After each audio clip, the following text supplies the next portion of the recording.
Hello everyone, welcome to our channel once again. Please leave a like on this video and subscribe to our channel for more updates, and also leave a comment to express your thoughts on this. The United Kingdom yesterday said it has placed no fewer than 10 Nigerians on its visa ban watch list for alleged ethnic profiling and undermining democracy during the just concluded general election. British Deputy High Commissioner to Nigeria Brent Llewellyn-Jones, who spoke in an interview with Nigeria Info FM yesterday, deplored the attacks and anti-Igbo messages deployed by some politicians, especially in Lagos State, to scare away voters from the southeast, saying it was unacceptable. He said many mega cities around the world have recorded huge strides because of their diversity of human capital, and that attacking and preventing non-indigenes from actively participating in the political process would only impede the growth of Lagos State. The envoy, however, declined to name those already penciled down by the UK government, saying the list was growing to accommodate more corporates. We watched very closely. We have a list. We are working through our list, but we don't publish those names. I know people say we should, but we have laws, and the law prevents us from doing that. We said we would do this and we would do this, and we are gathering the kind of information that will enable us to do this on specific individuals. At the moment, the list is between 5 and 10, and it is growing.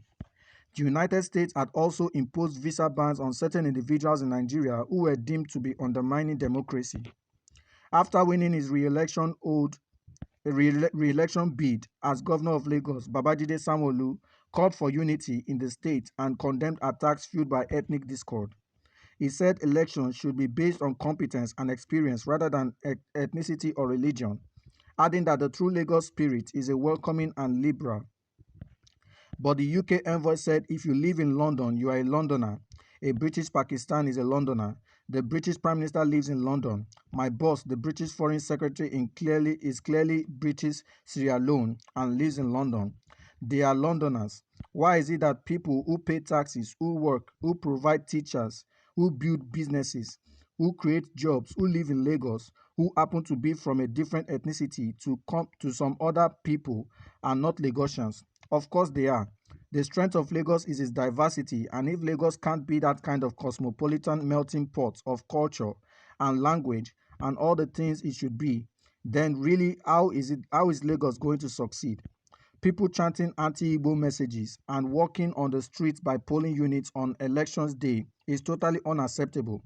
Not just in Lagos, but also in Enugu and Rivers, where we had our teams as well and many other places. It was a very much tougher day for voters, which shouldn't be. But we saw people vote in spite of that, which is truly impressive about the election. I think the right question to people who have been driving these ethnic kind of languages would be, when you go to cities around the world like London, what do you see when you see the success of those places? Because the success of those places are not built upon division, but upon unity.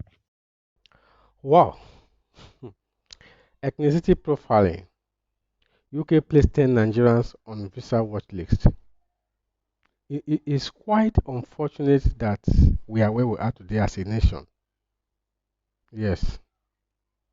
You know, after the election, the January 25th election and March 18th election, the United Kingdom government has,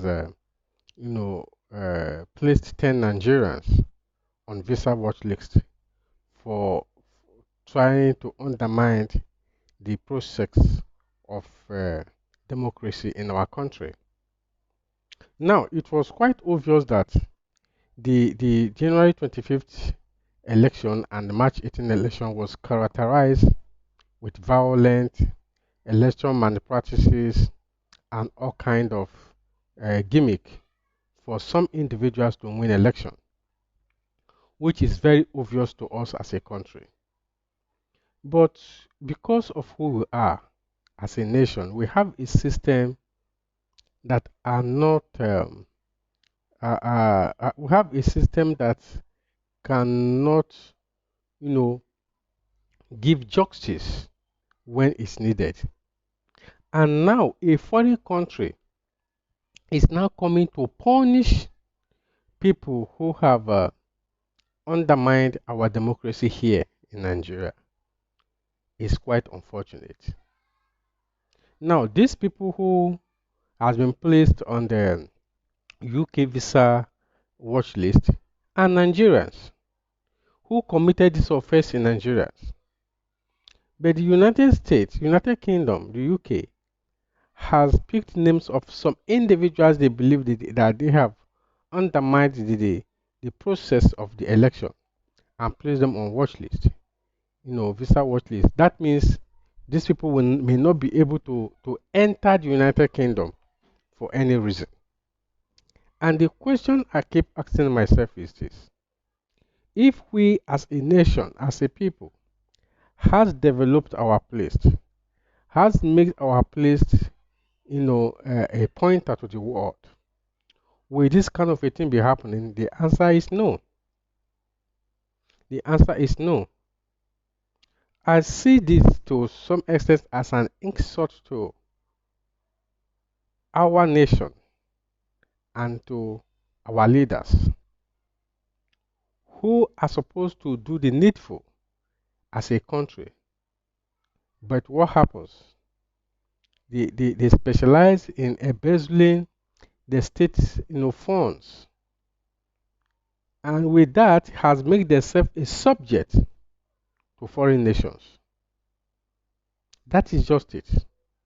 Because if we have done what we need to do as a people, I don't think we will have been in the position where a foreign nation will come and punish the people who have committed crime in our nation for us. Why we, our judiciary, our police and all that cannot go out investigate people who have committed electoral fraud, electoral crime, cannot go out there, apprehend them and prosecute them. It is very unfortunate. In the history of Nigeria, I've never seen anyone who has been prosecuted for election violence or who has been prosecuted and who has been charged, prosecuted, and convicted for electoral violence. And every election year, we keep having this this happening, and you hear that this has happened, this has happened. At the end of the day, nobody is prosecuted. Let's take for instance the comment that MC Olomo made.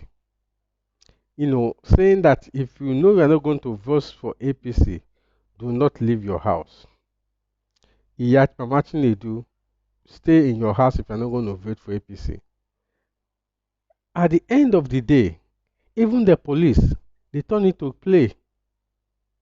This is where we find ourselves. And I'm saying it here on this forum that we have to wake up as a people and take our destiny by our hands. That is just the honest truth. Because without we standing and demanding for justice and taking our destiny in our hands, nothing is going to happen. The best the foreign countries, UK, US, and every other nation can do is place such individual on a visa watch list, but they cannot arrest them and prosecute them and bring them to book. They do not have that right to do that. They do not. But we have to wake up as a country. Our police have to improve. Our military has to wake up. The DSS has to wake up. And when this kind of a thing happens, they go straight to it and apprehend those people who are found wanting, prosecute them, and bring them to book. This is why we are still having this in 21st century. Well, please feel free to comment below. Let's know what you think concerning this. And also subscribe to our channel for updates on this and more. Thank you.